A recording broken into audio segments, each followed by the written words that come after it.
खलीफा के हम हैं खलीफा हमारा, वो दिल है हमारा आका हमारा। हमारा हमारा खलीफा हमारा, वो दिल है हमारा आका हमारा। वो दिल है हमारा आका हमारा। Bismillahirrahmanirrahim. Assalamu alaikum wa rahmatullahi wa barakatuhu. And welcome back to This Week with Huzur. ഹുസൂറിൻ്റെ മുസലാക്കാത്ത് പ്രോഗ്രാമാണ് ആദ്യം ഞങ്ങൾ കേൾപ്പിക്കുന്നത്. ലജന നാസറാത്ത് മെമ്പർമാർ സ്വിറ്റ്സർലൻഡിൽ വന്നിരിക്കുന്ന അവരുടെ മുലാഖാത്തിൻ്റെ ആദ്യത്തെ ഇത് കേൾപ്പിക്കുന്നു. ജൂൺ 28 സ്വിറ്റ്സർലൻഡിൽ നിന്നുള്ള ലജന നാസറാത്ത് അംഗങ്ങൾ ഹസ്രത്ത് ഖലീഫത്തുൽ മസീ അൽ ഖാമിസ് സയ്യിദ് അല്ലാഹു തആല ബിൻ അസീസുമായി മുലാഖാത്ത് നടത്തി. അതിനുവേണ്ടി അവർ പ്രത്യേകമായിട്ട് ഇസ്ലാമാബാദിലേക്ക് യാത്ര ചെയ്തു വന്നതായിരുന്നു. അവർക്ക് മതപരവും സമകാലീനവുമായിരിക്കുന്ന പല വിഷയങ്ങളുമായി ചോദ്യം ചോദിക്കാനുള്ള അവസരം ലഭിച്ചു. ഒരു മൂത്ത സഹോദരിക്ക് തൻ്റെ വ്യത്യസ്ത പ്രായത്തിലുള്ള ഇളയ സഹോദരങ്ങൾക്ക് എങ്ങനെ നല്ല മാതൃകയാകാം, അവരുമായുള്ള ബന്ധം എങ്ങനെ ശക്തമാക്കാം, ഈ കാര്യങ്ങളിൽ അവളുടെ പ്രധാന ഉത്തരവാദിത്തങ്ങൾ എന്തെല്ലാമാണ്. ആദ്യം നിങ്ങളുടെ മാതൃകയാണ് കാണിക്കേണ്ടത്. നമസ്കരിക്കുക. അവർക്ക് മനസ്സിലാക്കണേ, എൻ്റെ സഹോദരി 5 നേരം നമസ്കരിക്കുന്ന ആളാണെന്ന് മനസ്സിലാകണം. അള്ളാഹുവിനെ ആരാധിക്കുന്നവളാണെന്ന് അവൾക്കറിയണം. നല്ല സ്വഭാവ ഗുണമുള്ള അവളാണ് എന്ന് മനസ്സിലാക്കണം. നല്ല കാര്യങ്ങൾ സംസാരിക്കുന്നവളാണ്. തെറ്റായ കാര്യങ്ങൾ ഞങ്ങൾ തടയുന്നത് അപ്പോൾ അവൾ ചെയ്യുന്നില്ല. അതുപോലെ തന്നെ നല്ല കാര്യങ്ങൾ ചെയ്യണമെന്ന് ഞങ്ങളോട് പറയുമ്പോൾ അവരും അത് അങ്ങനെ ചെയ്യുന്നു. അവർക്ക് സഹോദരിമാർക്ക് മനസ്സിലാകണം, നിങ്ങളെ മാതൃക കണ്ടു കഴിഞ്ഞാൽ പിന്നീട് അവർ ശരിയായിത്തീരുന്നതാണ്. നിങ്ങളുടെ മാതൃകയാണ് യഥാർത്ഥത്തിൽ വേണ്ടത്. നിങ്ങൾ ഒരിക്കലും തന്നെ നിങ്ങൾ റിച്ചഡാക്കാൻ പാടില്ല, കടുംപിടുത്താൻ പാടില്ല. നിങ്ങൾ നിർബന്ധിക്കുകയാണെങ്കിൽ പിന്നീട് അവർ നിങ്ങളിൽ നിന്ന് ഓടിപ്പോകുന്നതാണ്. കുറച്ച് നേരം ഇരുന്ന് സംസാരിക്കുക, നല്ല കാര്യങ്ങൾ സംസാരിക്കുക, നല്ല അഖ്ലാഖിനെ കുറിച്ചുള്ള കാര്യങ്ങൾ സംസാരിക്കുക. അതുപോലെ തന്നെ ഈ സമകാലീന പ്രശ്നങ്ങളെ സംസാരിച്ചും നിങ്ങൾക്ക് അവരോട് സംസാരിക്കാവുന്നതാണ്. ഓരോരുത്തരുടെ ഇൻട്രസ്റ്റ് എന്താണെന്ന് മനസ്സിലാക്കുക. സഹോദരിമാരുടെ അനിയന്മാരുടെ ആവശ്യങ്ങൾ, അവരുടെ ഇൻട്രസ്റ്റ് എന്താണെന്ന് നിങ്ങൾ മനസ്സിലാക്കുക, അത് കേൾക്കുക, അതിന് നിങ്ങൾ മറുപടി നൽകുക. പൊതുവിൽ ഇങ്ങനെ അത് നമസ്കരിക്കുക, ഖുർആൻ ഓതുക, അത് ചെയ്യുക, ഇത് ചെയ്യുക എന്ന് പറഞ്ഞാൽ അവർ മനസ്സിലാക്കുക ഞങ്ങൾ ഏതോ ബുദ്ധിമുട്ടിൽ അകപ്പെട്ടു പോയിരിക്കുന്നു എന്നുള്ളത്. ടി വിയിൽ മറ്റു കാര്യങ്ങളാണ് നിങ്ങൾ കാണുന്നത്. നിങ്ങൾ ടി വിയും കാണുന്നുണ്ട്, നെറ്റും നിങ്ങൾ കാണുന്നുണ്ട്. അതുപോലെ തന്നെ സാഹചര്യത്തിൻ്റെ ചുറ്റുപാടിൻ്റെ അവസരം അവർക്കും ഉണ്ടാവുമല്ലോ. അവരും പല കാര്യങ്ങളും കാണുന്നുണ്ടാകും. അപ്പോൾ ഈ കാര്യങ്ങളൊക്കെ നിങ്ങൾ ഡിസ്കസ് ചെയ്യുക. സമൂഹത്തിൽ ഇങ്ങനെയുള്ള പ്രശ്നങ്ങളുണ്ട്, ബുദ്ധിമുട്ടുകളുണ്ട്, ഇസ്ലാം നമ്മളോട് പഠിപ്പിക്കുന്ന ഇതാണ്, നിങ്ങളുടെ അഭിപ്രായം എന്താണെന്ന് ചോദിക്കുക. എന്നാൽ അവരുടേതായ കാഴ്ചപ്പാട് നിങ്ങളെ മുമ്പാകെ വരും. ഇസ്ലാമിൻ്റെ അധ്യാപനമാണ് എന്താണെന്ന് നിങ്ങൾ മനസ്സിലാക്കി കൊടുക്കുക. ഇങ്ങനെ നിങ്ങൾക്ക് കാര്യങ്ങളൊക്കെ മനസ്സിലാക്കി കൊടുക്കാൻ സാധിക്കും. എൻ്റെ ചോദ്യം ഇതാണ്, നിങ്ങൾക്ക് ദുആയാണ് ഹുസൂറിന് വേണ്ടി ഞങ്ങൾ ചെയ്യേണ്ടത്? ഹുസൂർ അള്ളാഹു ഖിലാഫത്തിൻ്റെ പ്രവർത്തനങ്ങൾ ബർക്കത്തിടാൻ വേണ്ടി നിങ്ങൾ ദുആ ചെയ്യുക. ഹുസൂറിൻ്റെ എല്ലാ പദ്ധതികളും അത് പൂർത്തിയാകാൻ വേണ്ടി ദുആ ചെയ്യുക. അതിന് നല്ല ഫലമുണ്ടാക്കാൻ വേണ്ടി നിങ്ങൾ ദുആ ചെയ്യുക. നിങ്ങൾക്ക് എല്ലാവർക്കും, എല്ലാ അഹമ്മദികൾക്കും ഈമാനിലും ഇഖ്ലാസിലും വർദ്ധിപ്പിക്കാൻ വേണ്ടി ഖലീഫയുടെ സഹായികളായി വരാൻ വേണ്ടി ദുആ ചെയ്യുക. എൻ്റെ ചോദ്യം ഇതാണ്, മുസ്ലിങ്ങൾ എന്ന നിലയിൽ ഇസ്ലാമിക അധ്യാപനങ്ങൾ പിന്തുടരുന്നത് കൊണ്ടും ചില പ്രവർത്തനങ്ങളിൽ നിന്ന് വിട്ടുനിൽക്കുന്നത് കൊണ്ടും ചിലപ്പോൾ കൂട്ടുകാരികളുടെ ഇടയിൽ ഞങ്ങൾ ഒറ്റപ്പെട്ടു പോകുന്നു. ഈ അവസ്ഥയെ എങ്ങനെ നേരിടണം എന്നതിനെക്കുറിച്ച് ഞങ്ങൾക്ക് എന്ത് മാർഗ്ഗനിർദ്ദേശമാണ് ഹുസൂർ നൽകുന്നത്? സ്കൂളിൽ എല്ലാവരും തന്നെ നിങ്ങളെ ഒറ്റപ്പെടുത്തുന്നവരല്ലല്ലോ, എല്ലാവരും തന്നെ. കുറച്ച് കൂട്ടുകാരും ഉണ്ടാവില്ലേ? നല്ല സുഹൃത്തുക്കളെ നിങ്ങൾ തിരഞ്ഞെടുക്കുക.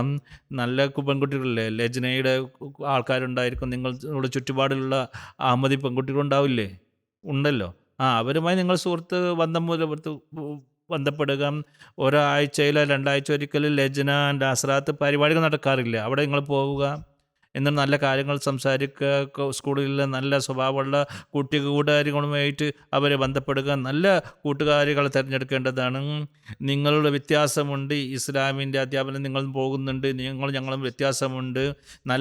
നല്ല രീതിയിൽ നിങ്ങളെ നോക്കാത്ത ആളുകളുണ്ടാകും, കാണാത്ത ആളുകൾ. അവരെ നിങ്ങൾ വിടുക. അവരെ കൂട്ടുകൂടേണ്ട ആവശ്യമില്ല. നല്ല സുഹൃത്തുക്കളെ നിങ്ങൾ കൂട്ടുകൂടേണ്ടതാണ്. നല്ല സുഹൃത്തുക്കളുടെ സ്വാധീനം നിങ്ങളിൽ ഉണ്ടാകുന്നതാണ്. അപ്പോൾ നിങ്ങൾ അവരെ കൂടെ കൂടിക്കഴിഞ്ഞാൽ നിങ്ങൾ നിസ്കാരം വിടുന്നവരായി മാറുന്നതാണ്, ഉപേക്ഷിക്കുന്നവരായി മാറുന്നതാണ്. അതുകൊണ്ട് നിങ്ങൾ ചെയ്യേണ്ടത് അസ്വസ്ഥരാകാൻ പാടില്ല ഒരിക്കലും തന്നെ. ജനങ്ങൾ എന്ത് പറയും, പെൺകുട്ടികൾ എന്ത് പറയും, നിങ്ങൾക്ക് ഇസ്ലാം നല്ല മതമാണ് എന്നുള്ള ഉറച്ച വിശ്വാസം നിങ്ങൾക്കുണ്ടായിരിക്കണം. ഞങ്ങൾ മുസ്ലിങ്ങളാണ്, നമുക്ക് ലോകം മുഴുവനും ഇസ്ലാമിൻ്റെ സന്ദേശം എത്തിക്കേണ്ടവരാണ്. ഞങ്ങൾ എല്ലാവർക്കും അള്ളാഹുവിൻ്റെ ഇബാദത്ത് ചെയ്യുന്നവരായി നമ്മളെ മാറ്റേണ്ടവരാണ് എന്ന് നമ്മൾ ബോധമുണ്ടായിരിക്കണം. നല്ല അള്ളാഹുവിനോട് ദുആ ചെയ്യുക, നല്ല പ്രവൃത്തികൾ ചെയ്യുക, നല്ല സുഹൃത്തുക്കളെ നിങ്ങൾക്ക് നൽകുന്നതാണ്. അള്ളാഹുവിൻ്റെ അനുഗ്രഹത്താൽ നല്ല സുഹൃത്തുക്കളെ കിട്ടുക. അതുകൊണ്ട് നിങ്ങൾ ദുആ ചെയ്യുക, അള്ളാഹു നിങ്ങൾക്ക് നല്ല സുഹൃത്തുക്കളെ തരട്ടെ. അപ്പം ഇങ്ങനെ സംസാരിക്കുന്ന ആൾക്കാരല്ലേ, അങ്ങനെയുള്ള കൂട്ടുകാരികളെ നിങ്ങൾ ഉപേക്ഷിക്കുക. ഒരു ഗുണവുമില്ല അവരെ കൊണ്ട്. അതുകൊണ്ട് സ്കൂളിൽ 100-50 കുട്ടികളുണ്ടാവും പഠിക്കുന്നത് വിവിധ സെക്ഷനുകളിലും. അവരിൽ നല്ല കൂട്ടുകാരികളെ നിങ്ങൾ തിരഞ്ഞെടുക്കുകയാണ് വേണ്ടത്. മതത്തെ മോശമായി മനസ്സിലാക്കുന്നവർ ഉപേക്ഷിക്കുക. അപ്പോൾ നിങ്ങളുടെ മാതൃക നിങ്ങൾ കാണിക്കേണ്ടതാണ്, നല്ല രീതിയിൽ അവരോട് പെരുമാറേണ്ടതാണ്. നിങ്ങൾ നല്ല ക്യാരക്ടർ ഉണ്ടെങ്കിൽ, സ്വഭാവം ഉണ്ടെങ്കിൽ അവർ നിങ്ങളോടൊപ്പം വരുന്നതാണ്, നിങ്ങളോട് ചോദിക്കുന്നതാണ് നിങ്ങൾ ആരാണ് എന്നുള്ളത്. ജീവിതകാലം മുഴുവനും ഉപകരിക്കുന്ന ഒരൊറ്റ ഉപദേശം അങ്ങ് എനിക്ക് നൽകുകയാണെങ്കിൽ അതെന്തായിരിക്കും? ഒരൊറ്റ ഉപദേശമൊന്നും നൽകാൻ കഴിയുകയില്ല. അത് ഉപദേശം നൽകുമ്പോൾ അതിൻ്റെ പുതിയ ശാഖകൾ ഉണ്ടായിത്തീരും. ഇത് അള്ളാഹുവിനെ ഒരിക്കലും മറക്കരുത് എന്നുള്ളത് അടിസ്ഥാനപരമായിട്ടുള്ളത്. അള്ളാഹു എന്നെ എപ്പോഴും കാണുന്നുണ്ട് എന്നുള്ളത് നിങ്ങളെപ്പോൾ മുമ്പിൽ വെക്കേണ്ടത്. അള്ളാഹു സൽപ്രവൃത്തി ചെയ്യുമ്പോൾ അള്ളാഹു എനിക്ക് പ്രതിഫലം നൽകുന്നതാണ്, ചീത്ത പ്രവൃത്തി ചെയ്യുമ്പോൾ അള്ളാഹുവിനെ ശിക്ഷിക്കും എന്നുള്ള ബോധമുണ്ടായിരിക്കണം. അതുകൊണ്ട് ഏതൊരു പ്രവൃത്തി ചെയ്യുമ്പോഴും അള്ളാഹുവിനെ സന്തോഷിപ്പിക്കാൻ വേണ്ടിയാണ് ഞാൻ ചെയ്യേണ്ടത് എന്നുള്ള ബോധം ഉണ്ടായിരിക്കുന്നതാണ്. അപ്പോൾ കളവ് പറയുകയില്ല, അതുപോലെ ആരോടും തർക്കിക്കുകയില്ല. അള്ളാഹുവിനെ പ്രീതിപ്പെടുത്താൻ വേണ്ടി നിങ്ങൾ ചെയ്യുമ്പോൾ അള്ളാഹു ചെയ്യുന്ന കൽപ്പനകളൊക്കെ നിങ്ങൾ പ്രവർത്തിക്കുന്നതാണ്. എന്നെ ആരാധിക്കുക, എൻ്റെ സൃഷ്ടികളുടെ കടമകൾ നിങ്ങൾ നിറവേറ്റുക, പാവങ്ങളെ സഹായിക്കുക, അതുപോലെ സഹോദരന്മാരെ സംരക്ഷിക്കുക, മുതിർന്നവരെ ബഹുമാനിക്കുക, മതപര വിജ്ഞാനങ്ങൾ കരസ്ഥമാക്കുക. ഇങ്ങനെയുള്ള കാര്യങ്ങളെല്ലാം വിശുദ്ധ ഖുർആനിൽ അള്ളാഹു 700 കൽപ്പനകൾ വെച്ചിട്ടുണ്ട്. അള്ളാഹുവിനെ സന്തോഷിപ്പിക്കുകയാണ് വേണ്ടത് എന്നുള്ളത് മുന്നിൽ വെക്കുക എപ്പോഴും തന്നെ. അതാണ്. മറ്റ് പ്രവർത്തികളൊക്കെ തന്നെ അത് വന്നുകൊണ്ടിരിക്കും. ഒരു മസീഹ് സ്വലാത്തു വസ്സലാമിനോട് ഒരാൾ ഒരിക്കൽ ചോദിക്കുകയുണ്ടായി, ഞാൻ എന്ത് ചെയ്യണമെന്ന്. നിങ്ങളെപ്പോലുള്ള ചോദ്യമായിരിക്കും ചോദിക്കുന്നത്. അപ്പോൾ ഹുസൂർ പറഞ്ഞത്, അള്ളാഹുവിനെ ഭയപ്പെടുക, എന്നിട്ട് എല്ലാം ചെയ്യുക. അള്ളാഹുവിനെ ഞങ്ങൾ ഭയപ്പെടുമ്പോൾ, അള്ളാഹുവിനോടുള്ള ദൃഢവിശ്വാസം ഉണ്ടാക്കുമ്പോൾ തെറ്റുകൾ ചെയ്യാൻ കഴിയില്ലല്ലോ. തെറ്റുകൾ ചെയ്യുമ്പോൾ നിങ്ങൾ ജീവിതം നല്ലതായിത്തീരുന്നതാണ്. നമുക്ക് അള്ളാഹു എങ്ങനെ സ്നേഹിക്കാം, അതുപോലെ തന്നെ അള്ളാഹുവിന് നമ്മുടെ സ്നേഹമുണ്ടെന്ന് എങ്ങനെ അറിയിക്കാൻ സാധിക്കും? അള്ളാഹു പറയുന്നത്, എന്നെ ആരാധിക്കുക, എൻ്റെ കാര്യങ്ങൾ നിങ്ങൾ കേൾക്കുക. എൻ്റെ റസൂല് എന്തെല്ലാം കാര്യങ്ങൾ പറഞ്ഞു തന്നിട്ടുണ്ട്. റസൂലുള്ളാഹി സ്വല്ലല്ലാഹു അലൈഹി വസല്ലം ഏറ്റവും കൂടുതൽ ഇഷ്ടപ്പെട്ട ആളാണല്ലോ റസൂലുള്ളാഹി സ്വല്ലല്ലാഹു അലൈഹി വസല്ലം. റസൂലുള്ളാഹി സ്വല്ലല്ലാഹു അലൈഹി വസല്ലം അള്ളാഹുവിന് ഏറ്റവും ഇഷ്ടപ്പെട്ട വ്യക്തി. ആ റസൂലുള്ളാഹി സ്വല്ലം പറയുകയുണ്ടായി, നിങ്ങളോട് പറയുക, എന്നെ നിങ്ങൾ പിൻപറ്റുക, ഞാൻ പറഞ്ഞ കാര്യങ്ങൾ അനുസരിച്ച് പ്രവർത്തിക്കുക, അള്ളാഹു നിങ്ങളെ സ്നേഹിക്കുന്നതാണ്. അള്ളാഹു നിങ്ങളോട് സ്നേഹിക്കുമ്പോൾ പിന്നീട് നിങ്ങൾ ദുആകൾ അള്ളാഹു കേൾക്കുന്നതാണ്, നിങ്ങളുടെ കാര്യങ്ങൾ കേൾക്കുന്നതാണ്. ആദ്യം നിങ്ങൾക്കൊരു മാറ്റം ഉണ്ടാക്കണം. നിങ്ങൾ ഒരു ഇസ്ലാം വരുത്തേണ്ടിയിരിക്കുന്നതാണ്. അള്ളാഹുവിൻ്റെ കാര്യങ്ങൾ കേൾക്കേണ്ടതായി നിങ്ങൾക്ക് വരും, അവനെ ആരാധിക്കേണ്ട തെറ്റ് വരും, റസൂൽ പറഞ്ഞതുപോലെ നിങ്ങൾ പ്രവർത്തിക്കേണ്ടതായി വരും. അങ്ങനെ അള്ളാഹു നിങ്ങളെ സ്നേഹിക്കുന്നതാണ്. ഫത്തബിഊനി, റസൂലുള്ളാഹി സ്വല്ലല്ലാഹു അലൈഹി വസല്ലം പറഞ്ഞതാണ്, നിങ്ങൾ അവരോട് പറയുക, എന്നെ നിങ്ങൾ പിൻപറ്റുക എന്നാണ് പറഞ്ഞിരിക്കുന്നത്. യുഹ്ബിബുക്കും അള്ളാഹു നിങ്ങളെ സ്നേഹിക്കുന്നതാണ്. ഈ ദുനിയാവിലും സ്വർഗം ലഭിക്കുമെന്ന് ഞാൻ കേട്ടിട്ടുണ്ട്. ഈ ദുനിയാവിലെ സ്വർഗം എന്നാൽ എന്താണ്? അത് നമുക്ക് എങ്ങനെ ലഭിക്കും? ജസാക്കല്ലാഹ്. ഏതെങ്കിലും നല്ല വസ്തു കാണുമ്പോൾ, നല്ല സ്ഥലം നിങ്ങൾ കാണുമ്പോൾ, നല്ല നല്ല കാര്യങ്ങൾ കേൾക്കുമ്പോൾ നിങ്ങൾ പറയില്ലേ, ഓ നല്ലതാണ്, നല്ല സ്ഥലത്തെത്തിയല്ലോ എന്ന് പറയില്ലേ? ഇത് സ്വർഗത്തെ പോലെ ഉണ്ട് എന്ന് പറയില്ലേ? സ്വിറ്റ്സർലൻഡിലല്ലേ നിങ്ങൾ താമസിക്കുന്നത്? വളരെ നല്ല സീനിക് പ്രദേശങ്ങളും പ്രകൃതി ഭംഗിയുള്ള സ്ഥലങ്ങളുണ്ട്. അതൊക്കെ കാണുമ്പോൾ ഇത് സ്വർഗമാണ് എന്ന് നമ്മൾ പറയാറില്ലേ? പുതിയ പുതിയ കാഴ്ചകൾ കാണുമ്പോൾ നമ്മളിപ്പോൾ സ്വർഗമാണ് എന്ന് പറയും. ഒരു രീതിയിലുള്ള ഒരു പ്രയോഗമാണിത്. നല്ല പ്രവൃത്തി ചെയ്യുമ്പോൾ, അള്ളാഹുവിനെ പ്രീതിപ്പെടുത്താൻ വേണ്ടി നല്ല പ്രവൃത്തി ചെയ്യുമ്പോൾ അള്ളാഹു സന്തോഷിച്ചുകൊണ്ട് നിങ്ങൾക്ക് റിവാർഡ് നൽകുന്നതാണ്. അത് നിങ്ങൾക്ക് സ്വർഗമായി മാറുന്നതാണ്. അള്ളാഹുവിനെ നിങ്ങൾ ആരാധിക്കുക, അപ്പോൾ അതിൽ ടേസ്റ്റ് ലഭിക്കുന്നതാണ്, അത് നിങ്ങൾ സ്വർഗമായി തീരുന്നതാണ്. അള്ളാഹുവിൻ്റെ കാര്യങ്ങൾ കേൾക്കുമ്പോൾ, അള്ളാഹുവിൻ്റെ സവിധത്തിൽ ഹാജരാകുമ്പോൾ നിങ്ങൾക്ക് സന്തോഷമുണ്ടായിത്തീരുന്നതാണ്. ഒരു ഡീപ്പ് കോൺസെപ്റ്റ് നിങ്ങൾ ഉണ്ടാക്കേണ്ടതാണ്, ആ ആഴത്തിലുള്ള സങ്കല്പം ഉണ്ടാക്കേണ്ടതാണ് അതിനെ സംബന്ധിച്ച്. അപ്പോൾ നിങ്ങൾക്ക് നല്ലൊരു സുഖം ലഭിക്കുന്നതാണ്, സ്വർഗത്തിലെത്തുന്നത് പോലെ. അള്ളാഹുവിനെ പ്രീതിപ്പെടുത്തുക, നല്ല കാര്യങ്ങൾ ചെയ്യുക, അതാണ് സ്വർഗം എന്നുള്ളത്. എൻ്റെ ചോദ്യം ഇതാണ്, മലക്കുകൾ എന്നത് അള്ളാഹുവിൻ്റെ ഒരു വ്യവസ്ഥിതിയുണ്ടോ, അതല്ലെങ്കിൽ ഒരു ഫിസിക്കൽ എക്സിസ്റ്റൻസ് ഉണ്ടോ, ഭൗതികമായ നിലനിൽപ്പുണ്ടോ? ഫിസിക്കൽ എക്സിസ്റ്റൻസ് ഇല്ല, ഒരു സിസ്റ്റമാണത്. അത് നിങ്ങളുടെ ഹൃദയത്തിൽ വരുന്ന ചിന്തകൾ, നന്മയുടെ ചിന്തകൾ, അത് അള്ളാഹുവിൻ്റെ മലക്കുകളാണ്, അള്ളാഹു മലക്കുകൾ മുഖേന ഇടുന്നത്. അങ്ങനെ ഒരു സിസ്റ്റമാണ് ഉണ്ടാക്കിയിരിക്കുന്നത്. വിവിധ നാമങ്ങൾ വെച്ചിരിക്കുന്നുണ്ട് അള്ളാഹു. നമ്മളെ മനസ്സിലാക്കി തരാൻ വേണ്ടി പല നാമങ്ങളും വെച്ചിട്ടുണ്ട്. ജിബ്രീൽ വന്നാൽ വഹി കൊണ്ടുവരുന്നതാണ്. അതുപോലെ തന്നെ മരതണത്തിൻ്റെ മലക്ക് വന്നു കഴിഞ്ഞാൽ അത് ഇന്നതിലുള്ള മലക്കുകൾ വരും. ഇസ്രായേൽ പോലെയുള്ള മലക്കുകളെക്കുറിച്ച് നാമങ്ങൾ വെച്ചിട്ടില്ല. അതെല്ലാം തിരിച്ചറിയാൻ വേണ്ടിയാണ് വെച്ചിരിക്കുന്നത്. നമ്മുടെ ഹൃദയത്തിൽ വരുന്ന ചിന്തകൾ, നന്മകൾക്ക് ഉണ്ടാകുന്ന പല പ്രവർത്തികൾ, അതുപോലെ തന്നെ രോഗങ്ങൾ വരുമ്പോൾ ഷിഫ നൽകുന്നത് മലക്കുകൾ അള്ളാഹു കൽപ്പിക്കുന്നു. ഈ മരുന്നിന് ചികിത്സ സുഖം പ്രാപിക്കണമെന്ന് അള്ളാഹു പറയുന്നു. ചില മരുന്നുകൾ ഡോക്ടർ നൽകുമ്പോൾ സുഖപ്പെടാറില്ല. ചിലപ്പോൾ കുറച്ച് മരുന്ന് നൽകി കഴിഞ്ഞാൽ സുഖം പ്രാപിക്കാറുണ്ട്. അപ്പോൾ അള്ളാഹു മലക്കുകൾക്ക് കൽപ്പന നൽകുന്നു ഇതിന് റിയാക്ഷൻ ഉണ്ടാകാൻ വേണ്ടി, അതിന് ഫലം ലഭിക്കുന്നതിന് വേണ്ടി. അതിൻ്റെ സ്വാധീനം ഉണ്ടായിത്തീരുമ്പോൾ, അതിൻ്റെ ഫലം ഉണ്ടായിത്തീരുമ്പോൾ അവൻ ആരോഗ്യവാനായിത്തീരുന്നത്. ഇതേപോലെ തന്നെ വഹി കൊണ്ടുവരുന്ന മലക്കുകളും നബിമാർക്ക് വേണ്ടി വഹി കൊണ്ടുവരുന്നു, സ്വപ്നങ്ങൾ മുഖേന കൊണ്ടുവരുന്നു. ചീത്ത ചിന്തകൾ വരുമ്പോൾ അത് ശൈത്താനാണ് കൊണ്ടുവരുന്നത് എന്ന് മനസ്സിലാക്കുക. ആ ഒരു ഫിസിക്കൽ എക്സിസ്റ്റൻസ് അതിന് ഇല്ല. റസൂലുള്ളാഹി സ്വല്ലല്ലാഹു അലൈഹി വസല്ലം പറഞ്ഞു, ഓരോ മനുഷ്യൻ്റെയും രക്തത്തിൻ്റെ ഉള്ളിലൂടെ ശൈത്താൻ ഓടുന്നുണ്ട്. നിങ്ങൾക്ക് കാണുന്നുണ്ടോ ശൈത്താൻ ഓടുന്നതും? അത് ചീത്തയായ ചിന്തകൾ എന്നാണ് ഇതിൻ്റെ അർത്ഥം, മോശമായ ചിന്തകൾ എന്നാണ് ഇതിൻ്റെ അർത്ഥം. നിങ്ങൾ ദുആ ചെയ്യുകയാണെങ്കിൽ, നല്ല കാര്യങ്ങൾ സംസാരിക്കുകയാണെങ്കിൽ, അള്ളാഹു നിങ്ങളുടെ ചീത്തയായിരിക്കുന്ന ആ ചിന്തകളിൽ നിന്ന് നിങ്ങൾ മാറ്റുന്നതാണ്. അപ്പോൾ നന്മയ്ക്ക് വരുന്ന ചിന്തകളുണ്ടല്ലോ, അത് മലക്കുകൾ മുഖേനയാണ് നിങ്ങൾക്ക് വരുന്നത്. കാരണം അള്ളാഹു മുഖേനയാണ് അത് നിങ്ങൾക്ക് സന്ദേശം എത്തിക്കുന്നത്, മലക്കുകൾ മുഖേന. അത് നിങ്ങളുടെ ബുദ്ധിയിലേക്ക് വരുന്നു. എന്നാൽ ചീത്തയായിരിക്കുന്ന ചിന്തകൾ വരുന്ന, മോശമായ ചിന്തകൾ വരുന്നത് ശൈത്താൻ മുഖേനയാണ് വരുന്നത്. എൻ്റെ ചോദ്യം എന്താണ് ഉസൂറെ? കാഫ് ഇടുന്ന ഓരോ കുട്ടിയും തന്നെ എൻ്റെ ഇതിലില്ല ഉസൂറ്. അപ്പോൾ പലപ്പോഴും തന്നെ ഞങ്ങൾക്ക് അപകർഷതാബോധം ഉണ്ടായിത്തീരുന്നുണ്ട്. അപ്പോൾ അപകർഷതാബോധം എന്തിനാണ് നിങ്ങൾക്കുണ്ടാകുന്നത്? ലോകം മുഴുവനും സന്ദേശം എത്തിക്കുന്നവരാണ് അഹമ്മദികൾ. ഇസ്ലാമിക അധ്യാപനം എന്ന് പറഞ്ഞാൽ നമ്മൾ സ്ട്രോങ് ആവണം എന്നുള്ളതാണ് വിശ്വാസത്തിൽ. അതുകൊണ്ട് കോംപ്ലക്സിൽ വരേണ്ട ഒരു ആവശ്യമില്ല. ആരെങ്കിലും മോശമായി പറയുകയാണെങ്കിൽ നിങ്ങൾ മറുപടി പറയേണ്ടതാണ്. ഞങ്ങൾ ശരിയാണ്, നിങ്ങൾ തെറ്റാണ് എന്ന് പറയേണ്ടതാണ്. ഭയപ്പെടേണ്ട കാര്യമൊന്നുമില്ല. അഹമ്മദി മുസ്ലിങ്ങൾ ലോകത്തെ നയിക്കേണ്ടവരാണ്. നിങ്ങളൊരിക്കലും തന്നെ ഭൗതത്തോട് ഭയപ്പെടരുത്. അതുകൊണ്ട് ഒരിക്കലും തന്നെ കോംപ്ലക്സിലേക്ക് വരേണ്ട ആവശ്യമില്ല. നിങ്ങൾ സ്കൂളിൽ ധരിക്കുന്നില്ലെങ്കിൽ പുറത്ത് വന്ന് ധരിച്ചാൽ മതി. ടീച്ചർ പറയുന്നുണ്ടെങ്കിൽ, അതിൻ്റെ ഡിസിപ്ലിൻ പറയുന്നുണ്ടെങ്കിൽ അത് ധരിക്കണ്ട എന്ന് പറഞ്ഞാൽ ധരിക്കേണ്ട. ഇനി അവിടെ അഴിക്കുകയും ചെയ്യാവുന്നതാണ്. ധരിക്കുന്നുണ്ടെങ്കിൽ നല്ലതാണ്. ഇനി നിങ്ങൾക്കൊരു ശക്തി ഉണ്ടായിരിക്കേണ്ടതാണ്, എൻ്റെ ക്യാരക്ടർ ഉണ്ടായിരിക്കേണ്ടതാണ്. ഞാൻ നിങ്ങളെ സന്തോഷിപ്പിക്കാൻ വേണ്ടിയല്ല പറയുന്നത്. കാരണം അള്ളാഹു പറഞ്ഞത് ഒരു മാന്യമായ വസ്ത്രം ധരിക്കണം എന്ന് പറഞ്ഞ് അള്ളാഹുവിനെ സന്തോഷിപ്പിക്കാൻ വേണ്ടിയാണ് ഞാൻ ചെയ്യുന്നത്. ഇനി നിങ്ങൾ ഇത് മോശമാണെന്ന് പറയും, ഞാൻ പറയുന്നത് നല്ലതാണ് എന്ന് ഞാൻ പറയുന്നു. നിങ്ങൾ ക്രിസ്ത്യാനികൾ ഇല്ലേ, ഈ ക്രിസ്ത്യാനികൾ മറിയമിൻ്റെ ആ ഫോട്ടോ കാണുമ്പോൾ അത് മുഖം തട്ടം ധരിച്ചിട്ടല്ലേ, അത് ഭർത്ത ധരിച്ചുകൊണ്ടല്ലേ നമ്മൾ കാണുന്നത്. നിങ്ങൾ ഷിക്കാഫ് ധരിച്ചിട്ടല്ല നടക്കുന്നത്, ഭർത്ത ധരിച്ചുകൊണ്ടാണ്, മൊക്കനെ ധരിച്ചുകൊണ്ടാണ് നടക്കുന്നത്. നിങ്ങളെന്തുകൊണ്ടും അത് ധരിക്കുന്നില്ല, ഞാനെന്താണ് പിൻപറ്റുന്നതെന്ന് പറയുക. യഥാർത്ഥത്തിൽ നമ്മുടെ ആത്മാഭിമാനവും അഹങ്കാരവും തമ്മിലുള്ള വ്യത്യാസം എന്താണ്?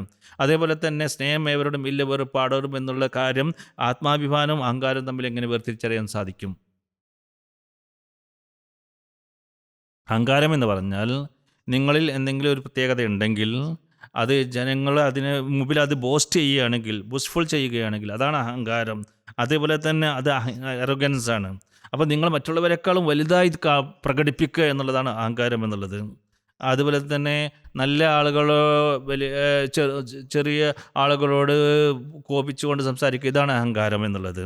എന്നാൽ ആരോട് നിങ്ങൾ മോശമായി സംസാരിക്കുകയാണെങ്കിൽ അവിടെ നിങ്ങൾ തർക്കിക്കുന്നതിന് പകരമായിട്ട് നിങ്ങൾക്ക് ആത്മാഭിമാനമുണ്ടെങ്കിൽ അവിടെ നിന്നും മാറി പോകേണ്ടതാണ്. അങ്ങനെ ലഘുവായിരിക്കുന്ന മോശമായിരിക്കുന്ന കാര്യങ്ങൾ കേൾക്കുമ്പോൾ നിന്ന് വിട്ടു നിൽക്കണമെന്ന് ഖുർആൻ പറയുന്നു. ചീത്തയായ കാര്യങ്ങളിൽ നിന്നും വിട്ടു നിൽക്കുകയാണെങ്കിൽ നിങ്ങൾക്ക് ആത്മാഭിമാനം നിലനിർത്തപ്പെടുന്നതാണ്, നിങ്ങൾക്ക് റെസ്പെക്റ്റ് ലഭിക്കുന്നതാണ്. അതിനെ നിലനിർത്താൻ വേണ്ടി നിങ്ങൾ ശ്രമിക്കേണ്ടതാണ്. എറോഗൻസ് എന്ന് പറഞ്ഞ മറ്റൊരു കാര്യമാണ് അഹങ്കാരം എന്നുള്ളത്. അതിനെ നിങ്ങൾ ഞാൻ തന്നെ മറ്റുള്ളവരുടെ മുമ്പാകിൽ പ്രകടിപ്പിക്കുക എന്നുള്ളതാണ്. മറ്റുള്ളവരെക്കാളും വലിയവനാണ് ഞാൻ എന്ന് ചിന്തിക്കുന്നതാണ് ഈ എറോഗൻസ് എന്നുള്ളത്. എന്നാൽ ആജിസ് വിനയം എന്നുള്ളത് അത് എനിക്ക് എന്തെല്ലാം ലഭിച്ചിരിക്കുന്നു അള്ളാഹുവിൻ്റെ ഫضലോട് കൂടിയാണ് ലഭിച്ചതെന്ന് ചിന്ത ഉണ്ടാക്കി തീർക്കുക എന്നുള്ളതാണ് ആ വിനയം എന്നുള്ളതും. അങ്ങനെ കൂടുതലായിട്ട് അള്ളാഹുവിൻ്റെ ഫضൽ കിട്ടുമ്പോഴാണ് എപ്പോഴും തന്നെ നമുക്ക് എപ്പോഴും തന്നെ കാരുണ്യം, മറ്റുള്ളവരോട് കാരുണ്യം ഉണ്ടായിരിക്കേണ്ടതാണ്. പാവങ്ങളെ കാണുമ്പോൾ അവരോട് കാരുണ്യത്തോട്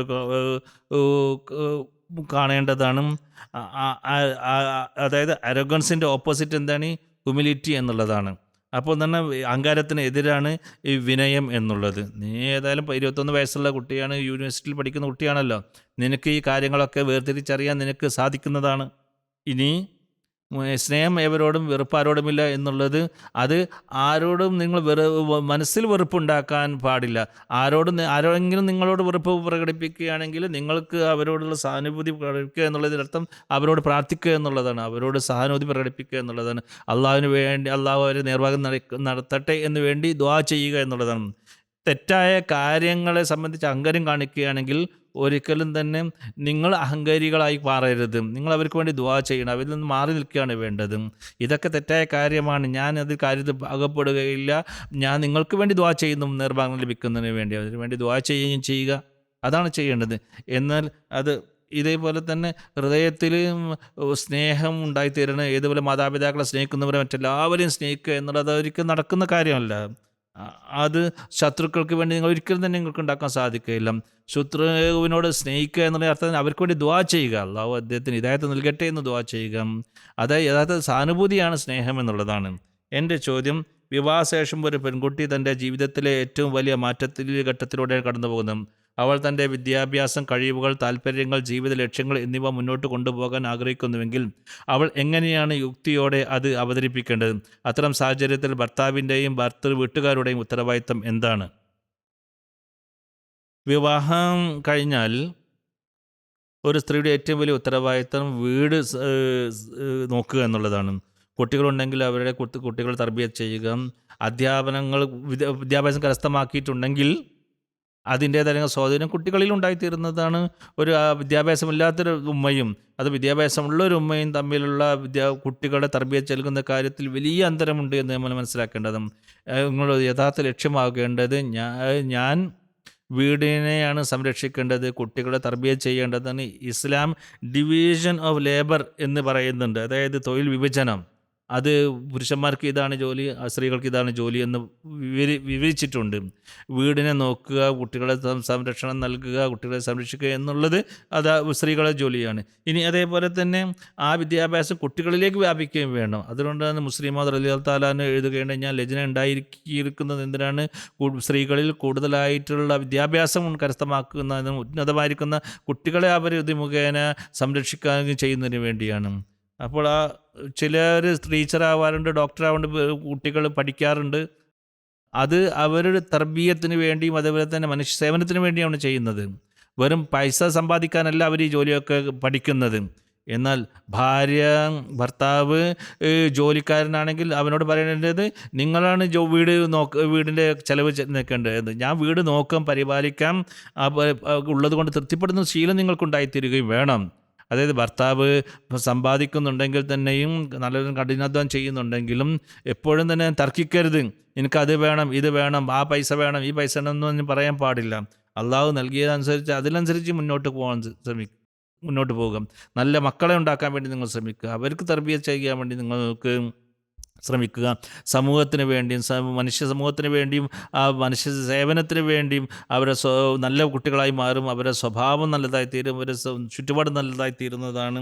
അതുകൊണ്ട് റസൂലുള്ളാഹി സ്വല്ലല്ലാഹു അലൈഹി വസല്ലം പറയുകയുണ്ടായി, നല്ല തർബിയത്ത് നൽകുന്ന സ്ത്രീകൾ, വിദ്യാഭ്യാസമുള്ള സ്ത്രീകൾ അവരുടെ കാലിൻ്റെ അടി സ്വർഗമാണെന്ന് പറയുകയുണ്ടായിട്ടുണ്ട്. സ്വർഗം വെറുതെ കിട്ടുമോ? നിങ്ങൾക്ക് ഇന്ന് സ്വർഗത്തിൻ്റെ കാരണക്കാരായി നിങ്ങൾ തീരുകയാണ്. സ്ത്രീകൾ മുഖേന അതിൻ്റെ സ്രോതസ്സുകളായി നിങ്ങൾ മാറുകയാണ്. പുരുഷന്മാർ മുഖേന അല്ലല്ലോ പറഞ്ഞിരിക്കുന്നത്, അവർ മുഖേന സ്വർഗത്തിൽ പോകുമെന്ന് പറഞ്ഞിട്ടുള്ളൂ. സ്ത്രീകൾ മുഖേനയല്ലേ സ്വർഗത്തിൽ പോകുമെന്ന് പറഞ്ഞിരിക്കുന്നത്. അതുകൊണ്ട് നിങ്ങൾ മനസ്സിലാക്കേണ്ടത് 3 പെൺകുട്ടികൾ ഉണ്ടാവുകയാണെങ്കിൽ അവർക്ക് നല്ല തർബിയത്ത് നൽകുകയാണെങ്കിൽ, അവർ അത്യാഭ്യാസമുള്ളവരും നല്ല മക്കളെ നോക്കുകയും ചെയ്യുന്നവരാണെങ്കിൽ അവർക്ക് സ്വർഗം ഉണ്ടാക്കുന്നവരാണ് പെൺകുട്ടികൾ എന്നാണ് റസൂലുള്ളാഹി സ്വല്ലല്ലാഹു അലൈഹി വസല്ലം പറഞ്ഞിരിക്കുന്നത്. അപ്പോൾ പെൺകുട്ടികൾ മുഖേനയാണ് മാതാപിതാക്കൾക്ക് സ്വർഗം ലഭിക്കുന്നത്. നിങ്ങൾ സ്രോതസ്സാണ് സ്വർഗത്തിൻ്റെ. നിങ്ങളെന്താ വിഷമം പിന്നെ എന്നുള്ളത്? നിങ്ങൾ എപ്പോഴും തന്നെ എങ്ങനെയാണ് നമ്മളെ ജോലി നിറവേറ്റേണ്ടത് എന്നാണ് നിങ്ങൾ ചിന്തിക്കേണ്ടത്. എപ്പോഴും തന്നെ കനാത്ത് നിങ്ങൾക്കറിയാം എന്താണ് കണ്ടൻമെൻറ്റ് എന്നാണ് പറയാറുള്ളത്. അതായത് ഉള്ളത് കൊണ്ട് തൃപ്തിപ്പെടുക, അത് അവൻ്റെ ലക്ഷ്യം പൂർത്തിയാക്കാൻ വേണ്ടി ശ്രമിക്കുക. കൂടുതലായി തെറ്റായിരിക്കുന്ന ആവശ്യങ്ങൾ ഇങ്ങനെ ഭർത്താവിനോട് പറയരുത്. ഭർത്താവിൻ്റെ ജോലി എന്ന് പറഞ്ഞാൽ ഭാര്യയുടെ ആവശ്യങ്ങൾ നിറവേറ്റുക എന്നുള്ളതും കൂടിയാണ്. അതുപോലെ തന്നെ വീട്ടുകാരുടെ ജോലി എന്നുള്ളതും അവരോട് നല്ല രീതിയിൽ പെരുമാറേണ്ടതാണ്. മസീഹ് അലൈഹി സ്വലാത്തു വസ്സലാം ഇത് പറഞ്ഞിരിക്കുന്നു. അതായത് വീട്ടുകാർ മനസ്സിലാക്കേണ്ടത്, ഒരു പെൺകുട്ടിയെ നമ്മൾ വീട്ടിലേക്ക് കൊണ്ടുവരുമ്പോൾ അവരുടെ എല്ലാ ആവശ്യങ്ങളും നമ്മൾ പരിഹരിക്കേണ്ടത്. ഒരു വീട് വിട്ടുകൊണ്ടാണ് അവർ വരുന്നത്. അവർ തന്നെ ചെരുപ്പിനെ പോലെ തന്നെ ഇന്ന് ഒന്ന് ധരിച്ച് നാളെ വേറും ധരിച്ചു എന്നുള്ളത് നിങ്ങൾ ചിന്ത ഉണ്ടാകാൻ പാടില്ല. അവരെ തലാക്ക് നൽകുക അങ്ങനെയൊന്നും ചെയ്യാൻ പാടില്ല. അത് തെറ്റാണ് അങ്ങനെയുള്ളത് ചെയ്യുന്നത്. അതേപോലെ തന്നെ ഇസ്ലാമിലും 4 കല്യാണം കഴിക്കാനുള്ള അനുവാദം ഉണ്ട് എന്നൊക്കെ പറയാറുള്ളൂ. അതും നിർബന്ധിത സാഹചര്യത്തിലാണ്, വലിയ കണ്ടീഷനുകൾ അതുകൊണ്ട്. എത്രമാത്രം ഹദ്റത്ത് മസീഹ് അലൈഹി സ്വലാത്തു വസ്സലാം പറയുകയുണ്ടായി, സ്ത്രീക്ക് ഭർത്താവ് വീണ്ടും കല്യാണം കഴിക്കുമെന്നുള്ള സംശയം ഉണ്ടെങ്കിൽ ഭാര്യയ്ക്ക് കല്യാണത്തിന് മുമ്പേ തന്നെ ഒരു കണ്ടീഷൻ, ഒരു ബോണ്ട് എഴുതിക്കാൻ, നീ കല്യാണം ഇനി കഴിക്കില്ല എന്നുള്ളത്. ഇനി അവൻ്റെ ആവശ്യമാണെങ്കിൽ തന്നെ അവന് കല്യാണം കഴിക്കാൻ പറ്റില്ല. ഇസ്ലാം എന്ന് പറഞ്ഞാൽ വളരെയധികം അവകാശങ്ങൾ സ്ത്രീകൾക്ക് നൽകിയിട്ടുണ്ട്. അത് ഇവരുടെ ഉത്തരവാദിത്തം നിറവേറ്റാനാണ് പുരുഷന്മാരോട് പറഞ്ഞിരിക്കുന്നത്. അതുകൊണ്ട് നീ ഒരിക്കലും അതിൽ വിഷമം നിനക്ക് വേണ്ട. ഇസ്ലാമിൽ വിവാഹത്തിനും കുടുംബ ജീവിതത്തിലും വലിയ പ്രാധാന്യമുണ്ട്. എന്നാൽ വിവാഹം കഴിക്കാതിരിക്കുന്നത് ഒരു പാപമാണെന്നോ അതിന് ശിക്ഷയുണ്ടോ എന്ന് ഒരിടത്തും വ്യക്തമായി പറയുന്നില്ല. അങ്ങനെയെങ്കിൽ ഒരാൾ സ്വന്തം ഇഷ്ടപ്രകാരം വിവാഹം കഴിക്കേണ്ട എന്ന് തീരുമാനിച്ചാൽ ഇസ്ലാമിക അധ്യാപന പ്രകാരം അവർ പാപിയാകുമോ എന്നതാണ് ഹുസൂർ എൻ്റെ ചോദ്യം. അതിൻ്റെ ഉദ്ദേശം എന്താണ്? അവർ പാപിയാകുമെന്ന് എവിടെ എഴുതി വെച്ചിട്ടില്ല. റസൂലുള്ളാഹി സ്വല്ലല്ലാഹു അലൈഹി വസല്ലം പറഞ്ഞത്, ഞാനുമായിട്ട് ബന്ധപ്പെട്ടവരല്ലേ, അപ്പോൾ എൻ്റെ സുന്നത്തനുസരിച്ച് നിങ്ങൾ പ്രവർത്തിക്കണമെന്നാണ് റസൂലുള്ളാഹി പറഞ്ഞത്. ഞാൻ കല്യാണം കഴിച്ചിട്ടുണ്ട്, എനിക്ക് മക്കളും ഉണ്ടായിട്ടുണ്ട്, എൻ്റെ സുന്നത്തനുസരിച്ച് നിങ്ങൾ പ്രവർത്തിക്കുക, അപ്പോൾ നിങ്ങൾക്ക് ഗുണം ലഭിക്കുന്നതാണ്. എന്നാൽ നിങ്ങൾക്ക് പാപം ഉണ്ടാവും, നിങ്ങൾക്ക് ശിക്ഷ ലഭിക്കും എന്നൊക്കെ പറയാറുണ്ട്. ചില സാഹചര്യത്തിൽ കല്യാണം കഴിക്കാറില്ല, അവരുടെ അവസ്ഥയാണത്, ഒരു പ്രശ്നവുമില്ല. എന്നാൽ പാപിയായിത്തീരും.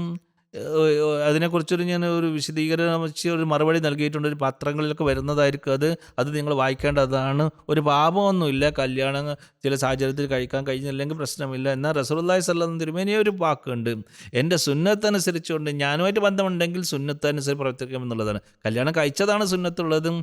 ഇനി ഒരു വിഷമം ഇല്ലെങ്കിൽ നിങ്ങൾക്ക് കഴിക്കേണ്ടതാണ്. ഇനി എന്തെങ്കിലും നിങ്ങളുടെ പ്രശ്നങ്ങളാണെങ്കിലും അത് നിങ്ങളുടെ ഹൃദയത്തിലുള്ളത് അള്ളാഹുവിനാണ് അറിയുക. നിങ്ങളുടെ ഹൃദയത്തിൽ ഇരുന്നു കൊണ്ട് നിങ്ങളുടെ അവസ്ഥ എന്താണ് നമുക്ക് മനസ്സിലാക്കാൻ കഴിയില്ലല്ലോ. നിങ്ങളാണ് അത് തീരുമാനമെടുക്കേണ്ടതും.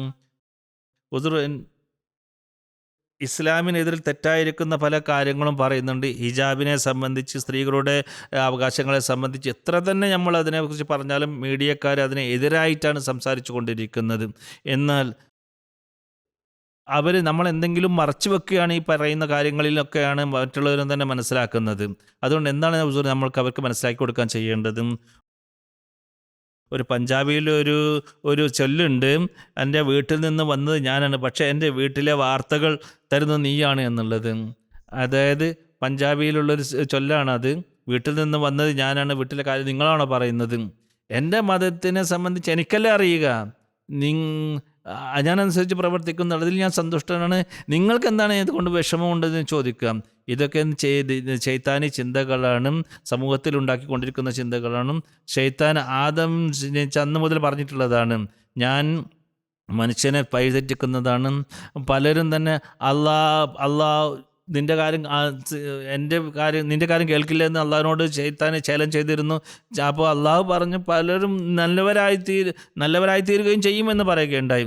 ഏതായാലും ഖിയാമത്ത് നാൾ വരെ എനിക്ക് അവസരം നൽകണമെന്ന് ചെയ്താൻ പറഞ്ഞിരുന്നു. എന്നാൽ അള്ളാഹു അവസരം നൽകുകയുണ്ടായി. നീ ഹാഫിസയാണല്ലോ, നീ പഠിച്ചിട്ടുണ്ട്, ഖുർആനിൽ നീ ഇതൊക്കെ എഴുതിയിട്ടുണ്ടായിരിക്കും, അള്ളാഹു ഇതെല്ലാം പറഞ്ഞിട്ടുണ്ട് എന്നുള്ളത്.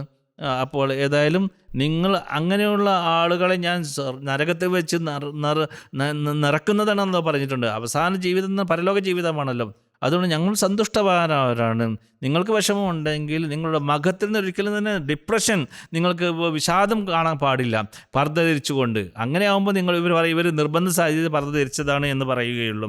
നിങ്ങൾ ഡിപ്രസ് അല്ലെങ്കിലും ആരും തന്നെ നിങ്ങളൊന്നും പറയുകയില്ല. നിങ്ങൾ സന്തോഷത്തോടുകൂടിയാണ് ഇത് ചെയ്യുന്നത്, പർദ്ദ ധരിക്കുന്നതെന്ന് മനസ്സിലാക്കും. നിങ്ങൾ അവരോട് പറയേണ്ടത് ഞങ്ങളിതിന് ഇസ്ലാമിക അധ്യാപനമാണ്, ഞങ്ങളിത് ശരിയായി മനസ്സിലാക്കുന്നു എന്ന് പറയുക. ഇസ്ലാം പറയുന്നു ഈ മതമനുസരിച്ച് പ്രവർത്തിക്കണമെന്നാണ് പറഞ്ഞിരിക്കുന്നത്. ഞാൻ മുസ്ലിമാണ് എന്ന് മനസ്സിലാക്കുമ്പോൾ എൻ്റെ നിർബന്ധ കടമയാണ് വിശുദ്ധ ഖുർആൻ അനുസരിച്ചുകൊണ്ട് പ്രവർത്തിക്കണമെന്നുള്ളത്. അതുകൊണ്ട് അള്ളാഹു പറയുന്നു ലാ ഇക്റാഹ ഫിദ്ദീൻ എന്ന് പറയുന്നുണ്ട്, ഒരു കമ്പൽസറി നിർബന്ധമില്ല എന്ന് പറയുന്നുണ്ട്. ഞാൻ ഇതനുസരിച്ചുകൊണ്ട് പ്രവർത്തിക്കുന്നില്ലെങ്കിൽ എനിക്ക് ഇസ്ലാം ഉപേക്ഷിക്കാം, എന്നെ കൊല്ലണമെന്ന് ഇസ്ലാം എന്ന് പറയുന്നില്ലല്ലോ. ഇന്ന് മൗലിമാർ പല ഒച്ചപ്പാടുണ്ടാക്കുന്നുണ്ട്, മുർത്തദ്ദിനെ കൊല്ലണം എന്നൊക്കെ പറയുന്നുണ്ട്. പക്ഷെ അള്ളാഹു പറയുന്നത് എന്താണ്? മുർത്തദ്ദിനെ വധശിക്ഷയല്ല എന്നാണ് പറയുന്നത്. വിശുദ്ധ ഖുർആനിൽ അത് വ്യക്തമായി പറയുന്നുണ്ട്. ജനങ്ങൾക്ക് ഇഷ്ടമില്ലെങ്കിൽ, ജനങ്ങൾ ഭയപ്പെടുന്ന കുറേ പേരുണ്ടെങ്കിൽ അവരെ മാറ്റിക്കൊണ്ട് ഭയപ്പെടാത്ത ആളുകളെ അള്ളാഹു നിങ്ങൾ കൊണ്ടുവരുമെന്ന് ഖുർആൻ പറയുന്നുണ്ട്. നല്ലവരായിരിക്കുന്ന ആളുകളെ കൊണ്ടുവരുന്നതാണ് എന്ന് പറയുന്നുണ്ട്. അതുകൊണ്ട് ഒരു വിധത്തിലുള്ള നിർബന്ധം ഇസ്ലാമിലില്ല. നിങ്ങൾക്ക് വിശ്വാസം ഉണ്ടെങ്കിൽ അത് ചെയ്യണം. ഏതെങ്കിലും ക്ലബ്ബിൽ നിങ്ങൾ പോകുമ്പോൾ അതിന് ചില റൂൾസ് ആൻഡ് റെഗുലേഷൻസ് ഉണ്ടായിരിക്കും, നിയമങ്ങളുണ്ടായിരിക്കും, ചട്ടങ്ങളുണ്ടാകും. ഇത് ചെയ്യുന്നില്ലെങ്കിൽ നിങ്ങൾ അതിൽ നിന്ന് പോകുന്നതാണ്. ഇസ്ലാമും പറയുന്നതാണ് code of ethics and code of direction Islam പറയുന്നുണ്ട്. അതനുസരിച്ച് നിങ്ങൾ പ്രവർത്തിക്കുന്നില്ലെങ്കിൽ നിങ്ങൾക്ക് നിങ്ങളുടെ ഇഷ്ടമാണ്, നിങ്ങൾ മാറി നിൽക്കാവുന്നതാണ്. ഇസ്ലാമിൽ നിന്നും ഒരിക്കലും കാപ്പട്യം ഉണ്ടാകാൻ പാടില്ല. അങ്ങനെ ഇസ്ലാമിനെ നിങ്ങൾ മനസ്സിലാക്കി കൊടുക്കാൻ അവർക്ക് മനസ്സിലാക്കാൻ സാധിക്കുന്നതാണ്.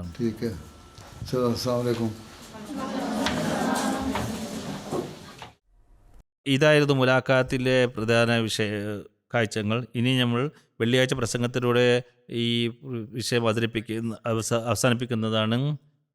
ഉസൂർ അയ്യദ് അള്ളാഹു തആല ബിൻ അസീസ് ഉസൂർ അയ്യദ് ഹസ്രത്ത് മസീഹ് അലൈഹി സ്വലാത്തു വസ്സലാമിൻ്റെ കാരുണ്യത്തെ സംബന്ധിച്ചും ദാനശീലത്തെ സംബന്ധിച്ചും ഈ ഇന്നത്തെ ഖുത്ബ നൽകുകയുണ്ടായി. പല സംഭവങ്ങളും മസീഹ് അലൈഹി സ്വലാത്തു വസ്സലാമിൻ്റേത് കേൾപ്പിക്കുകയും ചെയ്യുകയുണ്ടായി. എങ്ങനെയാണ് പാവങ്ങളെ സഹായിച്ചിരുന്നത് എന്നുള്ളത്. ഒരിക്കലും ഹദ്റത്ത് മസീഹ് അലൈഹി സ്വലാത്തു വസ്സലാം വീട്ടിൽ ഒരു പാവപ്പെട്ട സ്ത്രീ കുറച്ച് അരി മോഷ്ടിച്ചും ആളുകൾ അത് കണ്ട് ബഹളം വെച്ചും. ഹദ്റത്ത് മസീഹ് അലൈഹി സ്വലാത്തു വസ്സലാം മുറിയിൽ ജോലി ചെയ്യുകയായിരുന്നു. ബഹളം കേട്ട് പുറത്തു വന്നപ്പോൾ കണ്ടത് പാവപ്പെട്ട ഒരു സ്ത്രീ കയ്യിൽ കുറച്ച് അരിയുമായി നിൽക്കുന്നതാണ്. അവളുടെ അവസ്ഥ കണ്ട് മസീഹ് അലൈഹി സ്വലാത്തു വസ്സലാമിന് മനസ്സ് അലിഞ്ഞു. മസീഹ് അലൈഹി സ്വലാത്തു വസ്സലാമിൻ്റെ അവർ രൂപം കണ്ടു.